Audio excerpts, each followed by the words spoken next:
ओम शांति। ओम शांति। ओम शांति। बाबा कहते तुम देह अभिमान को छोड़कर अशरीरी होकर ऐसे बैठ जाओ तो मैं सामने आ जाऊंगा या तुमको खींच लूंगा, है ना। क्योंकि उसके पास शरीर नहीं है। जब हम उस स्थिति में स्थित होते हैं तो वो हमें खींच लेता है। और हर वक्त, क्योंकि उसके पास क्या है, वो हर वक्त खुला तार है, मतलब उसका एनर्जी हमेशा आ रहा है। सूर्य अपना रोशनी दे रहा है, लेकिन ये सूर्य का रोशनी भी क्या है, आपको दिन में मिलता है, रात में नहीं मिलता। लेकिन भगवान जो सुप्रीम एनर्जी है उसका 24 घंटे निरंतर है। लेकिन हम जब देह भान में रहते हैं तो उसको नहीं कैच कर पाते। तो इसलिए बाबा कहता है कि जब तुम रहोगे निराकारी अवस्था में तो मैं तुम्हें खींच लूंगा। अटैचमेंट है लौकिक, अनेक जन्मों के कर्मों के हिसाब से है। बाबा इसके लिए भी दोष नहीं देता, क्योंकि किसी से बहुत ज़्यादा अटैचमेंट इसलिए है क्योंकि हिसाब किताब मेरा किसी से है। जिससे जितना आपको अटैचमेंट ज़्यादा खींच रहा है उससे सबसे कड़ा हिसाब किताब है। क्योंकि नफरत और घृणा का हिसाब किताब ना, इसको हम बाबा क्या कहता है, माफ़ी मांगेंगे और चुकतू कर लेंगे। धीरे धीरे हम अपने आप को क्या करते हैं कि उससे वो बोल भी रहा है तो नहीं, अब बाबा बोला नहीं बोलने के लिए तो नहीं बोलना है। लेकिन को बहुत प्यार से पेश आ रहा है, उसके बिना उसका छोटा छोटा बात से हमको दिक्कत होता है कि उसको कोई परेशानी ना हो जाए। ये अटैचमेंट से हम कैसे निकलेंगे, ये बहुत कड़ा हिसाब किताब है। उस नफरत और घृणा वाले हिसाब किताब से ये ज़्यादा कड़ा हिसाब किताब है, क्योंकि कल अनुभव हम किए, इसलिए बता रहे हैं कि कभी कभी एकदम लगता है ना जैसे बाबा को सब समर्पण, बाबा सब कुछ तुम्हारा है। हम लोग बार बार कहते हैं बाबा सब कुछ तुम्हारा है, लेकिन जब कुछ थोड़ा सा प्रॉब्लम आता है ना तो वहाँ पर बाबा को बोलते हैं, बाबा से ये नहीं कहते हैं कि बाबा तुम गलत कर दिया, लेकिन बाबा ये अब ठीक करो। क्यों बोले ठीक करो, घर है ना, ठीक करो। एक छोटा सा प्रॉब्लम आया, प्रॉब्लम भी ऐसा बताएगा, फिर बता जो रहा है आदमी ना तो बहुत बड़ा प्रॉब्लम बता रहा है, और मेरा मन कह रहा है अंतरात्मा करिए कि इतना बड़ा प्रॉब्लम नहीं है, लेकिन अटैचमेंट कह रहा है कि नहीं प्रॉब्लम बड़ा है, फलाना आदमी कष्ट में आ जाएगा। और उसके लिए बाबा से बोल दिए कि बाबा इस ऐसे करो तुम अब और तुमको करना पड़ेगा, है ना। और आधे घंटे में, पौन घंटा में ये क्लियर हो गया कि जो प्रॉब्लम बताया गया उतना बड़ा प्रॉब्लम नहीं था। और तब बैठे तो समझ में आया कि किस तरह अटैचमेंट है। तो अटैचमेंट हमको मतलब उसके अनुसार सोचने के लिए विवश कर देता है, अटैचमेंट ऐसा चीज। इसीलिए बाबा बार बार कहता है कि डिटैच हो जा। आप सही निर्णय नहीं ले पाते हैं। क्या अटैचमेंट ही था ना कि धृतराष्ट्र को कुछ समझ में नहीं आया, और कहानी में समझिए तो पूरा वंश नाश हो गया केवल एक अटैचमेंट की वजह से कि नहीं मेरे बेटे को ही राज्य मिलना चाहिए। सही गलत क्या है नहीं है उससे हमको लेना देना नहीं। तो इसीलिए बाबा, क्योंकि कहानियों से हमें बता दिया गया है कि हमारे जीवन में इन सब चीज़ों से परिस्थितियां कैसे आएंगी, लेकिन फिर भी हम केवल कहानी पढ़ करके रख दिए, उसको अपने जीवन में प्रैक्टिकली कभी नहीं अप्लाई की। तो बाबा कहता है कि देह से अटैचमेंट माना मुर्दे से, है ना।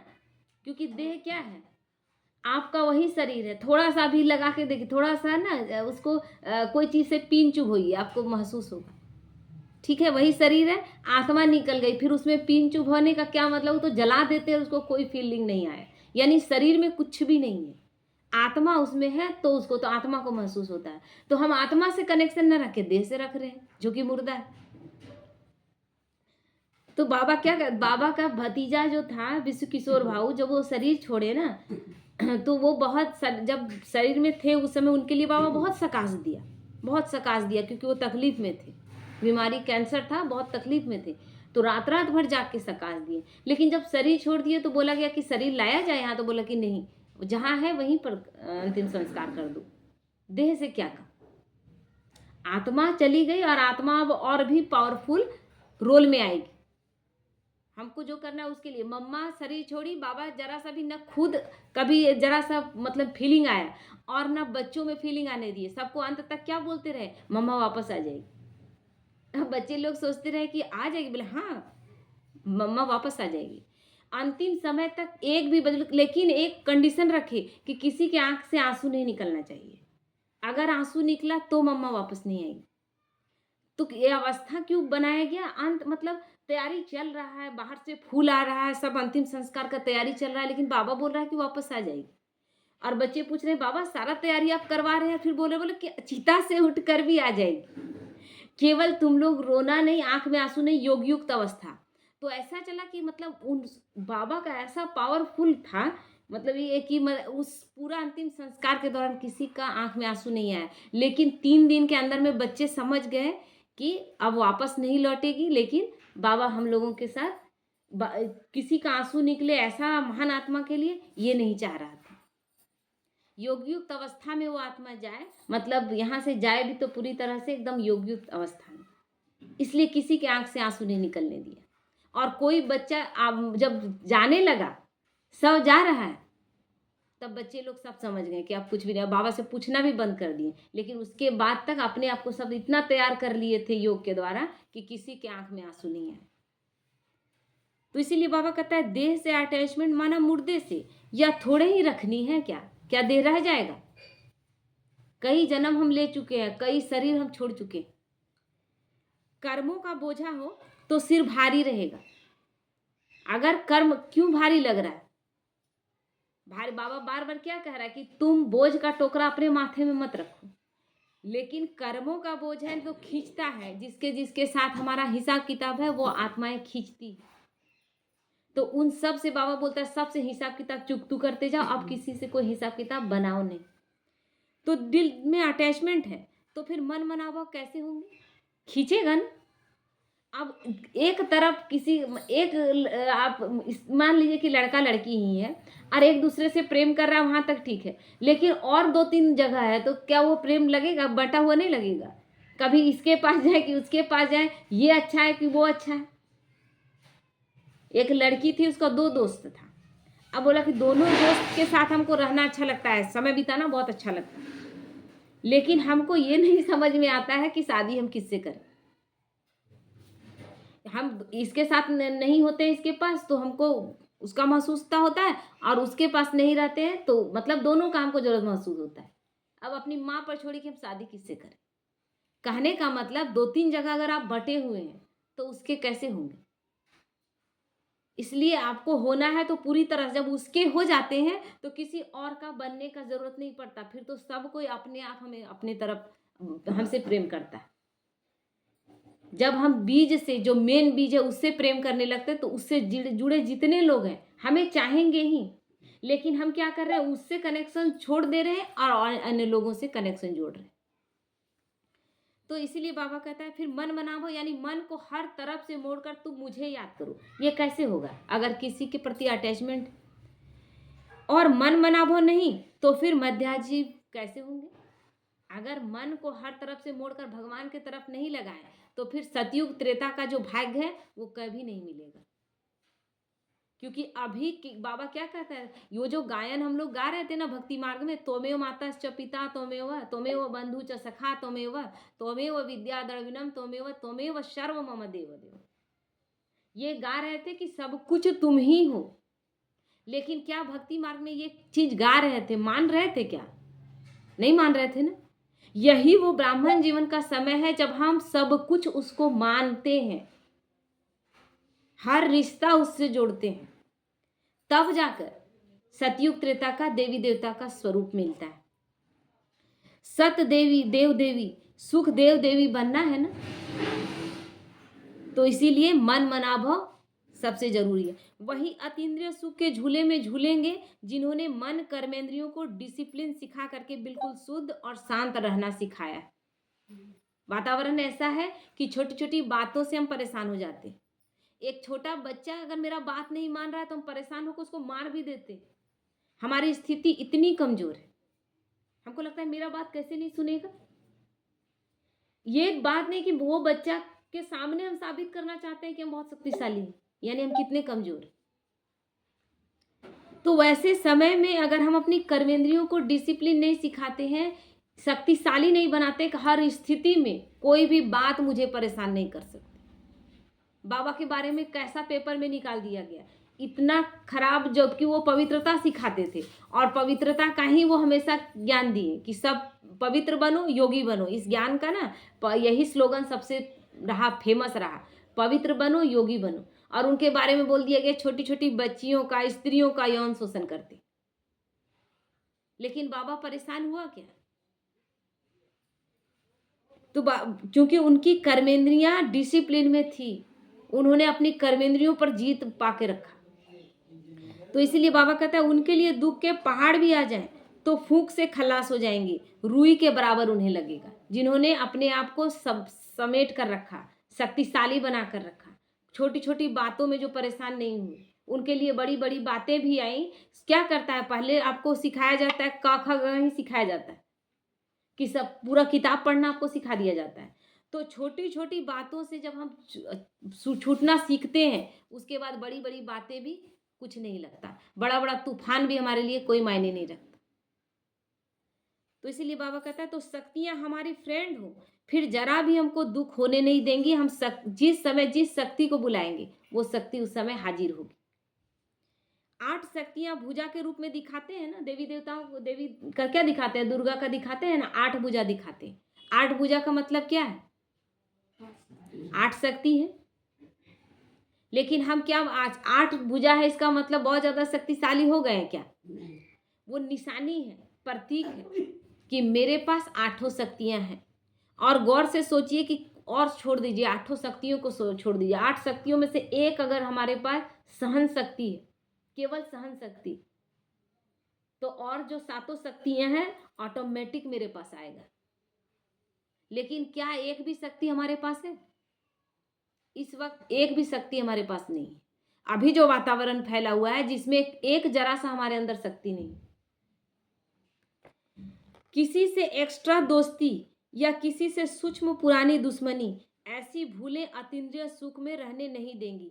किसी से बहुत ज्यादा दोस्ती कर लिए हैं यानी उसके बिना हम रहने नहीं सकेंगे। ये शक्ति है या कमजोरी है? किसी से पुरानी दुश्मनी है, उसको हम भूल नहीं पा रहे हैं, बार बार याद आता है, ऐसे बोला था, मेरे साथ ऐसे किया था। ये शक्ति है कि कमजोरी?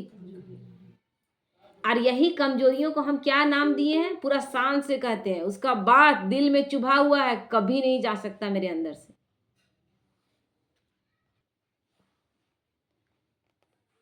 तो बाबा के प्यारे बनने के पहले न्यारे बनो, हर चीज से डिटैच हो जाओ, तब बाबा के प्यारे बनेंगे। साक्षी होकर के ड्रामा में पार्ट प्ले करो तो उपराम रहेंगे। साक्षी होकर चुपचाप देखने से सब कुछ खेल लगेगा, लेकिन साक्षी होकर हम अभी देख नहीं रहे हैं। अभी समस्याओं को हम साइड में होकर देख नहीं रहे हैं, उस समस्या में खुद ना खुद कहीं ना कहीं फंस जा रहे हैं। और फंस जा रहे हैं इसीलिए हमें मजा नहीं आ रहा है, और हमें बाबा से तुरंत सवाल जवाब, बाबा को उलाहना देना शुरू हो जाता है, क्योंकि अभी भी कहीं ना कहीं सूक्ष्म में फंसे हुए हैं। तो इसलिए बाबा कहता है सदा खुशी में रहने का फल खाओ, व्यर्थ से फ्री रहो तो समर्थ संकल्प की शक्ति सर्व शक्तियों से काम लेगी और सफलता होगी। बुद्धि योग एक बाप से लगा रहे बस, फिर अष्ट शक्तियां अपने आप मदद करेंगी। हमें एक एक चीज शक्तियों को बुलाना नहीं है, एक एक शक्तियों के लिए अलग से हमें कोई योग तपस्या नहीं करना है। केवल बाबा से कनेक्शन जितना क्लियर रहेगा, जितना ज़्यादा बाबा से हमारा कनेक्शन पूरी तरह क्लियर रहेगा, उसकी शक्तियां स्वतः आएंगी। इसलिए बाबा एक क्या बोलता है, एक ही बात बार बार रिपीट करता है, तुम मुझे याद करो, तुम मुझे याद करो। जिसके पास जो पढ़े लिखे नहीं है, जिसके पास इतना मतलब एक माता थी ना, तो वो मुरली को ज़्यादा समझती भी नहीं थी। ऐसा उनका स्थिति था कि मुरली को लेकिन बैठती थी, अच्छा लगता था, रोज बैठती थी, लेकिन मुरली का हर पॉइंट उनको समझ में नहीं आता था। लेकिन बाबा पर उनको यकीन था, बाबा से बहुत प्यार था। और अचानक क्या हुआ कि उनकी बेटी का एक्सीडेंट हुआ, जिसमें वो पूरी तरह से पैरालिसिस मार दिया, मतलब बिस्तर पर रहती थी। उसको कहेंगे कि केवल दिमाग का एक हिस्सा काम कर रहा था, बाकी शरीर बिल्कुल काम नहीं कर रहा था। एक होता है ना कि धड़कन केवल चल रहा है, वैसा कंडीशन था। और बहुत मतलब इलाज किया गया, वो ठीक नहीं हुई। तो अचानक ये बैठी थी मुरली, मतलब सुनती थी हमेशा, उसके योग में बैठी थी, अचानक उसको टच किया बाबा कि वो आत्मा शरीर छोड़ना चाहती है, लेकिन एक उसका छोटा बच्चा है, तो उस बच्चे में अटकी हुई है। उसको जा करके और तुम उसमें पावर भरो, मतलब उसको क्लियर करो कि उस बच्चे को हम देख लेंगे। अचानक योग से उठी और जाकर उसका हाथ पकड़ी और बोली कि हे आत्मा, अब तुम जाओ, बच्चे का तुमको फिक्र है, उस बच्चे को हम लोग देखेंगे और तुम यकीन रखो बहुत अच्छे से देखेंगे, जैसे तुम पालना देती थी वैसा ही पालना देंगे। उसको भरोसा दिलाई हाथ पकड़ के, जबकि कुछ उसका काम नहीं कर रहा है, लेकिन आत्मा का वाइब्रेशन आत्मा में जा रहा है। आत्मा इसीलिए केवल शरीर नहीं छोड़ रही थी, जैसे ही बोलती है वैसे ही आत्मा शरीर छोड़ देती तुरंत। कितने दिन से बेड पर पड़ी हुई थी, तो कितना ज्ञान है नहीं मेरा, उससे कनेक्शन कितना गहरा है वो मायने रखता है। तो इसीलिए बाबा कहता है कि बुद्धि योग बस उससे लगा रहे, फिर अष्ट शक्तियां अपने आप मदद करेंगी, तो ना हमें कोई फिकर और ना कोई भय होगा, क्योंकि मेरा कनेक्शन सुप्रीम एनर्जी से जुड़ा हुआ है। वो हर वक्त मेरे साथ है, उसकी छत्र छाया में हमें कुछ हो ही नहीं सकता। बाबा क्या कहता है, भूकंप आएगा और सामने आपके एक कदम सामने से बहुत चीजें नष्ट हो जाएंगी, लेकिन आपको छूकर नहीं जाएगी। ये शक्ति किन बच्चों को होगी, जिनका क्लियर कनेक्शन उतना है, सभी का थोड़ी ना होगा। तो इसीलिए बाबा कहता है कि फिर अष्ट शक्तियां अपने आप मदद करेंगी। हम प्रभु पसंद, मन पसंद और लौकिक अलौकिक परिवार के पसंद रहेंगे। सच्चे दिल पर साहिब राजी होने से, प्रभु पसंद श्रीमत पर चलने से मन पसंद, है ना। जब भगवान का हर चीज में सच्चा रहेंगे तो हम प्रभु पसंद होंगे, श्रीमत पर चलने से मन पसंद और दिल से सम्मान देने से परिवार पसंद सहज ही हो जाएंगे।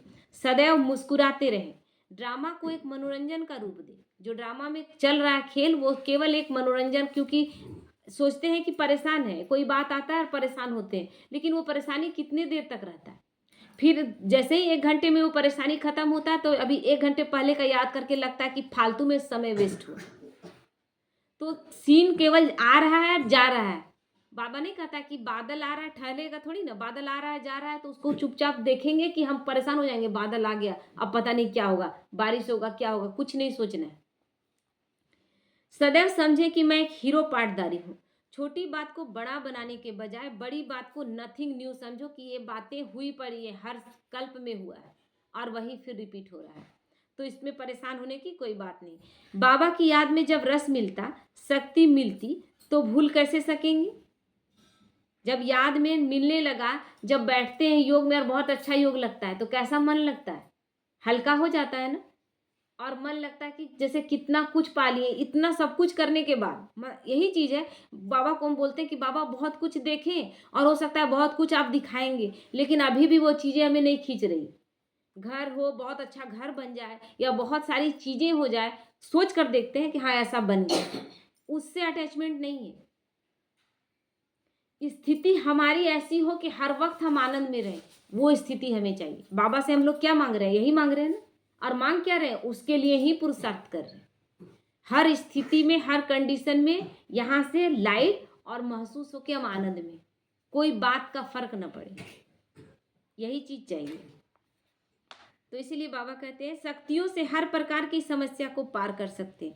विनाश या परिवर्तन के समय हमारी स्थिति विधाता और दाता की होगी। कब होगी, विनाश के समय बोलेंगे कि हम देने वाले बन जाएंगे, लोगों को विधाता यानी विधि बताएंगे कि कैसे इससे बचना है, कैसे इन परेशानियों से निपटना है। लेकिन कब बताएंगे, जब उतना शक्तिशाली हम रहेंगे तब ना बताएंगे। तो इसीलिए शक्तियों को अभी हमें भरना है। हम आधार मूर्त होंगे, नष्टो मोहा स्थिति होगी, निर्भयता होगी। ये सब स्थिति कब होगी, जब अटैचमेंट नहीं होगा, किसी से भी कोई अटैचमेंट नहीं, स्थिति पावरफुल होगी। वॉइसलेस मन और क्लियर बुद्धि से हम नेगेटिव को भी पॉजिटिव बना सकेंगे और बाबा का डायरेक्शन फौरन कैच कर सकेंगे। कब, जब कोई अटैचमेंट नहीं होगा, किसी के प्रति कोई अटैचमेंट नहीं, जब बुद्धि योग एक परमात्मा से जुड़ा रहे, तब वो सारी शक्तियों के लिए अलग से पुरुषार्थ करने का जरूरत नहीं है। हर वक्त बस बाबा की याद। इसलिए बाबा कहता है बच्चे निरंतर मुझे याद करो।